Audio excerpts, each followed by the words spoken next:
And finally, I feel I should explain myself for this. This initially came from someone telling me that they needed to hear things from the horse's mouth, plus the fact that Michael assured me I would get extra credit for including the horse in this, so I'm not exactly sure what that credit is. Maybe it's some flight tickets to Canada or something. That would be quite nice. So that's really me. I'm sure you're sick of the sound of my voice. I know I am. So feel free to ask any questions and hopefully I'll be able to answer them for you. Thank you.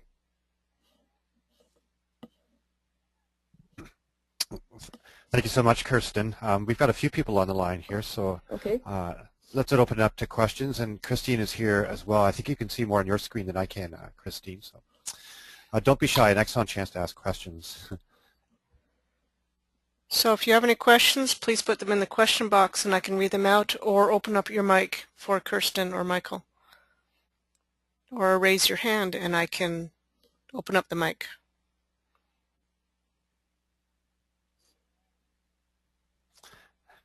I do want to jump in with one question just to get us going, I guess. Sure. But I'm quite intrigued by distributing naloxone to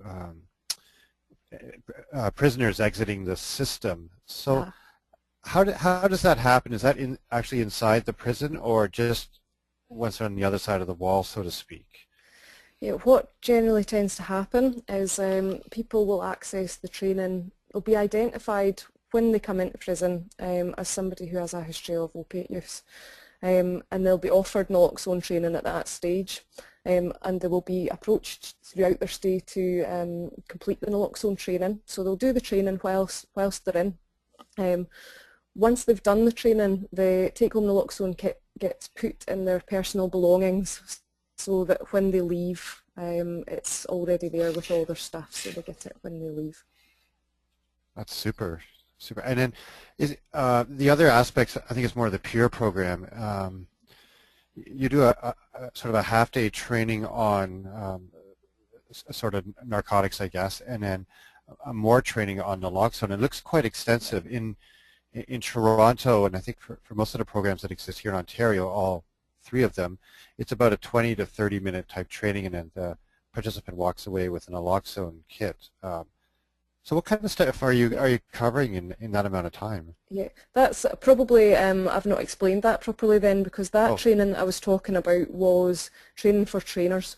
So these peers that are doing that training are actually going to go on and train other people. So that's why the training's a lot longer. So yeah, sessions that are delivered to people who are at risk, who leave with an naloxone kit, they're being done mostly on an opportunistic basis. So people will be seen and completed the training and leave with naloxone in around about 20 minutes. Okay. Okay, thanks. I do have some questions. Marilyn has a question. Go ahead, Marilyn, you're on the line. Thank you. When a body goes into an overdose, we know what's happening. Things are slowing down and the body is ceasing to function properly. So when we give the naloxone, please tell me what is happening to the body at that time. What's the purpose of the naloxone? I'm just not clear on that. That's okay, sure. So when somebody has taken opiates, opioids, they go to the receptors on the brain that control lung function and control breathing, and that's what reduces the person's respiratory system. So when somebody is given naloxone, the naloxone travels up to those receptors in the brain and it kicks the opiates off the receptors and basically puts a cap on them. So the naloxone's covering the receptors so that the opiates no longer have effect and they can't get onto them. The naloxone's blocking the receptors. So during that period, the person's breathing should start to restore, should start to reverse the effects of the overdose. If someone is dependent on opiates, this is where they might start to experience some withdrawal symptoms during that period.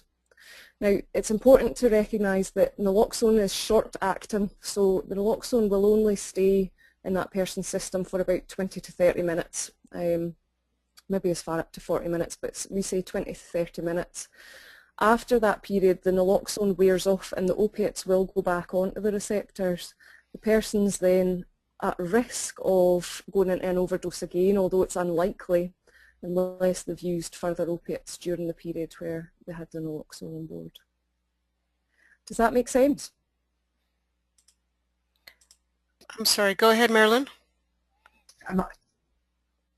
Yes, it does. Thank you very much. You explained that very well.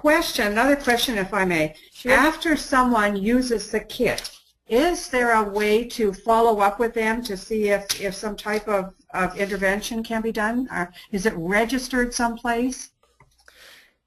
Yeah, thanks for that. Normally what happens is we encourage people, if they've had to use naloxone on somebody, or if they've had it used on themselves, is to come back to the service that supplied them with the naloxone in the first place, and to first of all get a resupply, but also it's an opportunity to talk through that situation. You know, what happened, what were the circumstances around either yourself overdosing or the person overdosing. So we encourage people to get support, but not everybody will tell people when they've either overdosed themselves or if they've been around people who've overdosed, and that's for a number of factors, and there'll be a number of barriers in place for people wanting to admit that they have overdosed or been around people who are still using, for a whole load of things, but specifically in relation if they're on a substitute prescription, for instance.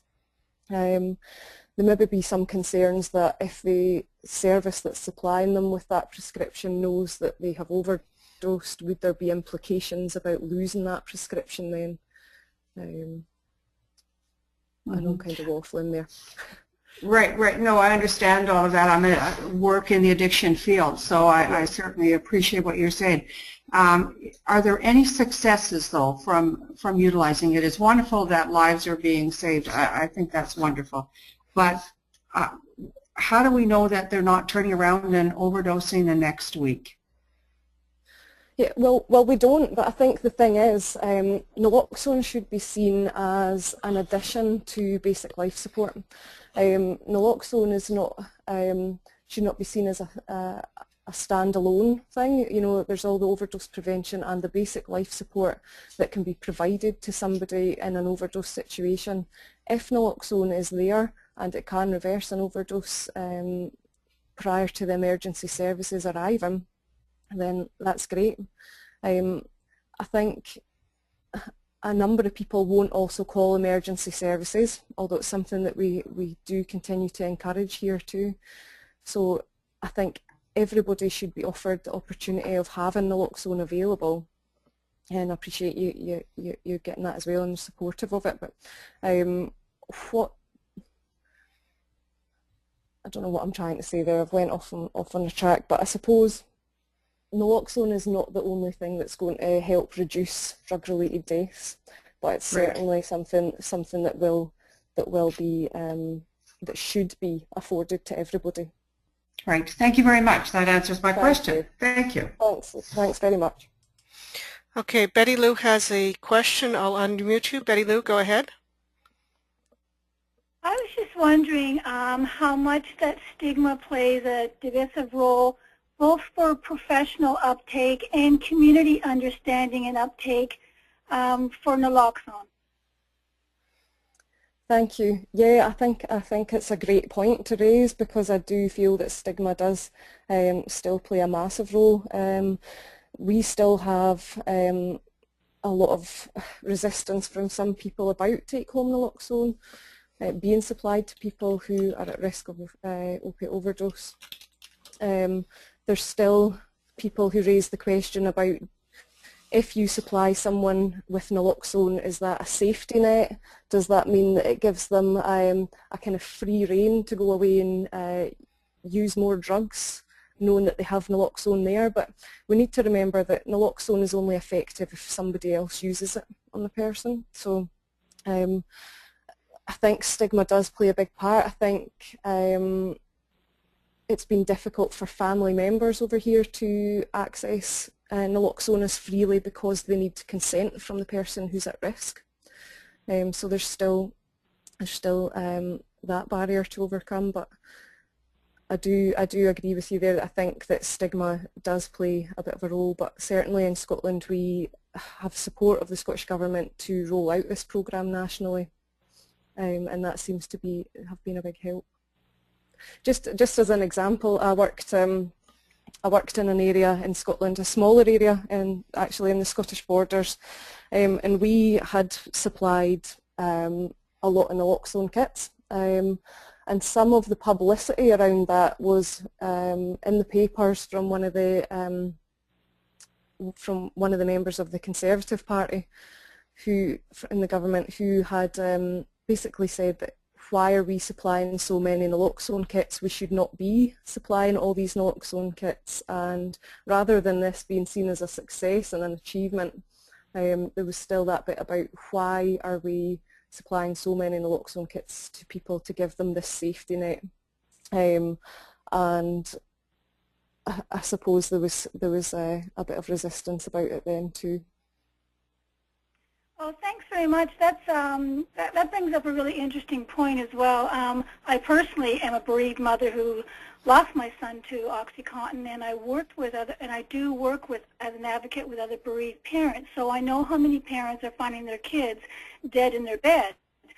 And so your interesting point you made too is the media, because most definitely I take a risk as being an advocate mother who's in recovery herself for 17 years, but whose son died of this because there's so much stigma, and it's almost a point of how do we embrace or how do we get the media and coach them so if they're going to report these type of stories, that at least they have a balanced approach to it, because that adds so many layers to the stigma, and that costs lives.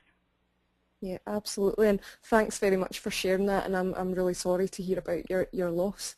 And I think that's right, what you're saying. You know, it's unfortunate that the media doesn't always tend to focus on what the evidence base is. Well, thank you very much. I'm really enjoying your presentation. Thank you. Thank you. Thanks very much. Thank you, Betty Lou. Jessica has a question. Jessica, go ahead. I've unmuted you.